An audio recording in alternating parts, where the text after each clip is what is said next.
The colony of New Haven didn't deserve its name. Not anymore. Marcus Reeves stood motionless in the shadow of the supply depot, watching the commotion unfold across the dusty plaza. Rain fell in sheets, turning the unpaved streets into rivers of mud. Through the downpour, he could make out a small crowd gathering around two figures huddled together beneath the meager shelter of a vendor's awning. Aliens. Refugees by the look of them. Marcus took another pull from his flask, the synthetic whiskey burning a familiar path down his throat. He'd come to this backwater planet to disappear after 15 years in the Federal Coalition's Special Warfare Division. His reputation as the Ghost had once made enemies tremble, but that was another life. Now he was just another forgotten veteran, nursing old wounds and older memories. The taller alien was supporting the smaller one, who appeared injured. Their skin held an iridescent blue sheen, with delicate gill-like structures along their necks that pulsed rapidly, a sign of distress in their species, if Marcus remembered correctly. Kavarians, from the Outer Rim systems recently devastated by civil war. "We seek asylum," the taller one called out, her voice carrying a musical quality despite the obvious fear. "My sister needs medical attention. Please, we can pay." The colony administrator, a portly man named Decker, stepped forward. "We don't want your kind here. Nothing but trouble follows you refugees. Move along before I call security." "But the Treaty of Aldebaran guarantees," the alien began. Decker laughed. "Treaties don't mean much out here, Blueskin. This ain't a federal world." Marcus watched as the alien tried 3 more establishments, each turning them away with increasing hostility. The injured one was limping badly now, leaving faint blue droplets in the mud, their version of blood. He should walk away. This wasn't his fight. He'd seen enough conflict for several lifetimes. But something about their desperate plight pulled at him, reminding him of why he'd joined the service in the first place. Before disillusionment. Before Proxima Centauri. A group of miners approached the aliens, their postures threatening. "Heard there's a bounty out for some runaway Kavarians," one said, towering over the pair.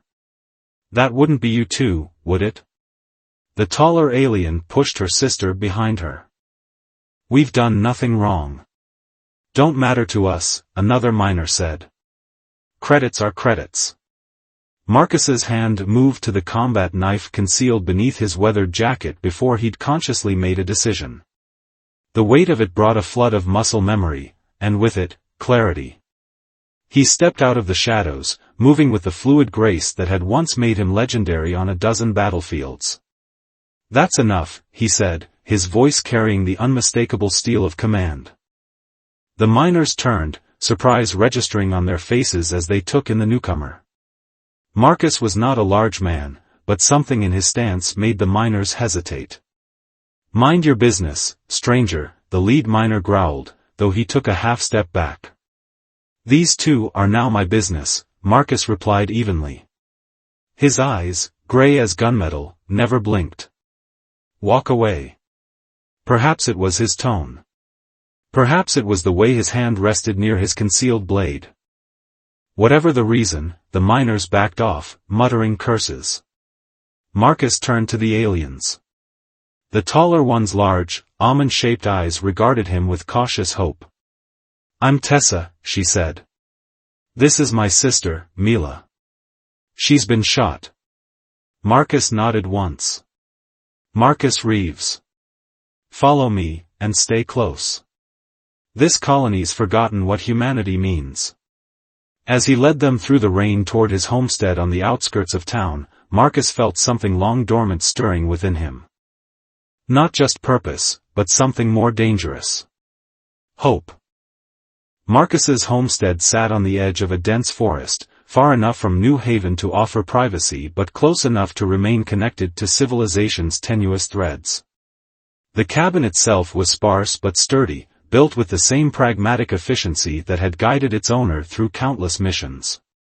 "You can rest here," Marcus said, guiding Mila to his bed. The younger Kavarian collapsed gratefully, her breathing shallow and labored. Tessa hovered nearby, her large eyes never leaving her sister.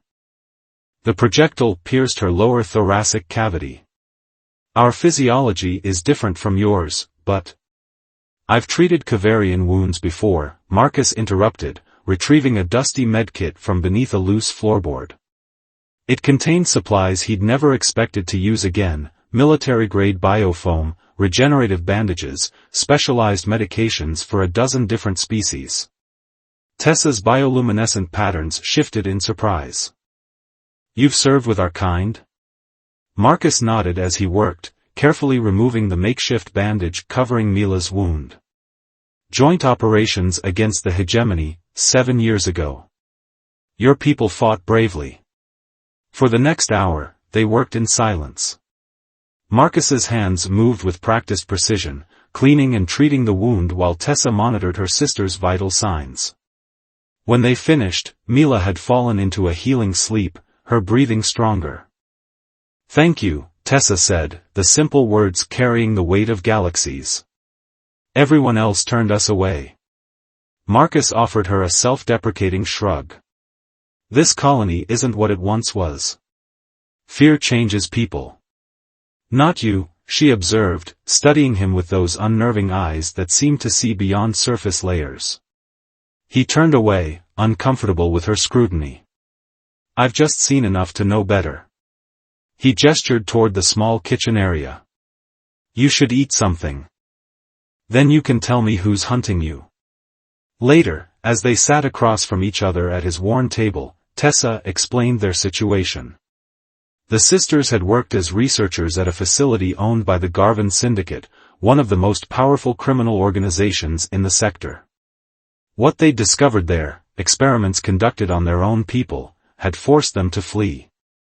They're harvesting a compound from our neural pathways, she explained, her voice dropping to almost a whisper. It enhances telepathic abilities in other species. The process is fatal to the donors. Marcus's jaw tightened. And you have proof? Tessa touched a small device nestled against her neck, almost invisible beneath her collar. Everything. Research logs, video documentation, shipping manifests. Enough to collapse their operation. If you can get it to the right people, Marcus added, understanding dawning. Which is why they want you both dead. A sharp series of beeps from one of Marcus's security monitors interrupted them. He moved quickly to the display, cursing under his breath at what he saw. A Syndicate enforcer ship had landed at the colony's small spaceport. They found us, Tessa whispered, fear threading through her voice. Marcus checked his weapon systems, an old habit he'd never abandoned. Not yet, he said grimly. But they will, unless we're smart. That night, as Mila slept and Marcus took first watch, Tessa joined him on the small porch. The 3 moons of New Haven cast everything in silvery light, including her features. You risked everything for strangers, she said softly. Why? Marcus stared into the darkness, remembering decisions made and lives lost across countless battlefields. Maybe I'm tired of walking away.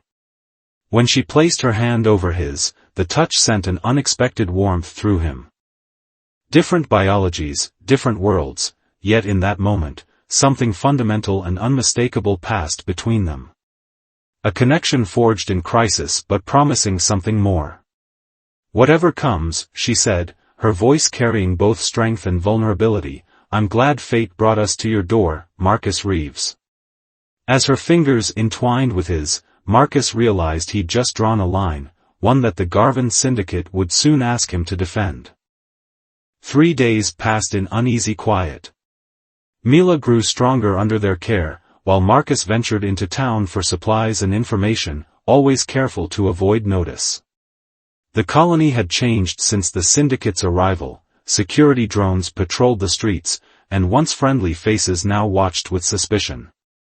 They've bought the local officials, Marcus reported, returning from his latest reconnaissance. Tripled the bounty, too. Your faces are on every terminal. Tessa was teaching Mila a human card game at the table, but her hands stilled at his words. In the days they'd spent together, Marcus had begun to read her bioluminescent patterns. The rapid pulses now indicated anxiety. "We should leave," she said. "You've done enough." Marcus shook his head. "Their ships are monitoring all outbound traffic. We'd never make it past the atmosphere." He placed a small device on the table. "But I did manage to get this, a long-range comm unit. Military grade. If we can boost the signal, we might reach the federal outpost in the Cassini belt." That night, as Mila slept, Tessa found Marcus outside, calibrating the communications array. The work was delicate, requiring complete focus, yet he remained acutely aware of her presence, the subtle scent that reminded him of ocean air, the gentle glow she emitted in darkness. "May I help?" she asked, settling beside him. He handed her a set of microtools. "Steady these connectors while I align the transmitter." They worked in comfortable silence for a time, their movements falling into natural synchrony. When their hands brushed, neither pulled away. "Your sister is recovering quickly," Marcus said. Tessa nodded. "Our species heals faster than humans. It's why the Syndicate values us for experimentation." Bitterness crept into her voice. "Our resilience becomes another resource to exploit." Marcus set down his tools, turning to face her fully. "Tell me what they did to your people." Tessa's luminescence dimmed, a sign of deep distress. "They established facilities on our colony worlds, claiming to offer medical services. Instead, they identified individuals with strong neural pathways and harvested them. Hundreds disappeared before we discovered the truth." Anger flared within Marcus, a cold, familiar sensation. "And your governing council did nothing?" "They were complicit. The Syndicate's bribes reached the highest levels." She touched the data storage unit at her neck. "That's all documented here, too." Without thinking, Marcus reached out, brushing his fingers against her cheek. Her skin was cooler than a human's, slightly textured, but the moment felt achingly intimate. "We'll make them pay," he promised. Tessa leaned into his touch, her large eyes holding his. "I didn't expect to find someone willing to fight for us. Especially not a human." "Maybe we're not so different," Marcus replied, his voice dropping to a whisper. The distance between them vanished as she pressed her lips to his, different biologies finding common language in the universal gesture. Marcus felt a tingling sensation where they touched, like static electricity but pleasant. The kiss deepened, her luminescence brightening in patterns he instinctively understood as desire. When they finally separated, both slightly breathless, Tessa's bioluminescence had shifted to patterns he hadn't seen before, intricate, pulsing designs that spread across her skin. "That," she said with a small smile, "is how my people express profound connection." Marcus traced one glowing pattern with his fingertip. "It's beautiful." Their moment of connection was shattered by the distant sound of approaching engines. Marcus was on his feet instantly, years of combat training taking over. "Aerial transport," he said, scanning the night sky. "Coming in low from the east." Tessa's luminescence shifted to rapid, alarmed patterns. "Syndicate enforcers?" Marcus nodded grimly. "Time to move. Get Mila." As they hurried inside, Marcus knew their sanctuary had been compromised. Someone in town had talked, and now the hunt had truly begun. They fled into the dense forest behind Marcus's homestead just as the Syndicate's ships illuminated the clearing. Through the tree canopy, Marcus caught glimpses of armored enforcers deploying around his cabin. "This way," he whispered, guiding Tessa and Mila through a ravine hidden by dense vegetation. Years of paranoid preparation had served him well, he knew every hidden path and natural shelter within 20 kilometers. By dawn, they'd reached an abandoned mining complex carved into the mountainside. Once the colony's primary source of income, the mines had been depleted years ago, forgotten by all except those who made studying forgotten things their business.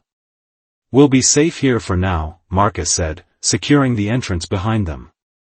The main tunnel opened into a large chamber filled with obsolete equipment. "There's a secondary exit that leads to the northern valley." Mila collapsed onto a crate, exhaustion evident in her dimmed luminescence. Despite her rapid healing, the escape had taxed her recovering body. "How did they find us?" she asked, her musical voice threaded with fear. Marcus's expression hardened. "Someone in town sold us out. I have suspicions." Tessa moved to stand beside him, her hand finding his in the dimness. "What now?" "We need to reach higher ground to transmit your evidence," Marcus replied. "There's an old military bunker near the mountaintop, automated defense systems, communications array, emergency supplies. If we can reach it, we might stand a chance." As darkness fell, Marcus left the sisters to prepare their equipment while he scouted ahead. The forest was unnaturally quiet, the syndicate's hunters were being careful, methodical. When he returned to the mining complex, he found Tessa alone in the main chamber, her luminescence casting soft blue light across the rusted machinery. "Mila is resting," she said as he approached. "Her strength returns, but slowly." Marcus nodded, setting down his pack. "We'll move at first light." In the quiet that followed, something shifted between them, tension giving way to a different kind of urgency. When Tessa moved toward him, her luminescent patterns forming intricate spirals of invitation, Marcus felt the last of his reservations dissolve. "We might not survive tomorrow," she whispered against his skin. "All the more reason to live tonight," he replied, drawing her close. Their coupling was a revelation, different anatomies discovering harmonies neither had imagined possible. Where their bodies met, her bioluminescence transferred temporarily to his skin, creating patterns that swirled and intensified with their shared pleasure. In those moments, the boundaries between their species seemed meaningless, just two beings finding connection amidst chaos. Afterward, as they lay entwined, Tessa revealed the final piece of her story. "The compound they extract from our neural pathways," she said softly, tracing patterns on his chest, "it doesn't just enhance telepathic abilities. In sufficient quantities, it allows complete mental domination of others." Marcus felt a chill that had nothing to do with the cool mountain air. Mind control? The syndicate has been selling it to politicians, corporate leaders, military officials, anyone willing to pay. Her luminescence dimmed to almost nothing. "They're infiltrating governments across the sector, Marcus. This isn't just about saving my people anymore." The weight of her revelation settled over them. No wonder the syndicate had committed such resources to hunting two refugees. This wasn't just about silencing witnesses, it was about protecting an operation that could reshape galactic power structures. "We'll stop them," Marcus promised, pulling her closer. Together. At dawn, they began the treacherous climb toward the bunker. Halfway up the mountain, disaster struck. A hidden syndicate drone spotted them, unleashing a barrage that separated Marcus from the sisters. As he fought to reach them, he watched in horror as a figure emerged from the trees, Decker, the colony administrator, leading a squad of enforcers. "Nothing personal, Reeves," Decker called out, training a weapon on the cornered sisters. "But the bounty on these two will buy me a new life off-world." In that moment, Marcus became the ghost once more. Moving with lethal precision, he neutralized 3 enforcers before they registered his presence. When Decker turned in shock, Marcus was already upon him. "You betrayed your own people," Marcus growled, disarming the administrator with brutal efficiency. "They're not people," Decker spat. "They're cargo." The statement sealed his fate. Minutes later, with the betrayer and his escort eliminated, Marcus led the sisters toward the bunker with renewed urgency. The syndicate now knew exactly where they were headed, their final stand would come sooner than planned. The military bunker had been built during the border conflicts 30 years earlier, a relic of a war forgotten by most. For Marcus, it represented both sanctuary and fortress, with reinforced walls, automated defense turrets, and a communications array powerful enough to reach federal space. "We have maybe 2 hours before they surround us," Marcus said, activating the bunker's systems. Ancient generators hummed to life, illuminating a command center filled with outdated but functional equipment. Tessa connected her data storage to the communications console while Mila began programming the defensive perimeter. Despite her injuries, the younger Kavarian had revealed herself to be a gifted systems engineer. "The array needs time to charge," Tessa reported. "At least 90 minutes before we can transmit." Marcus checked the external scanners. "They'll be here before then.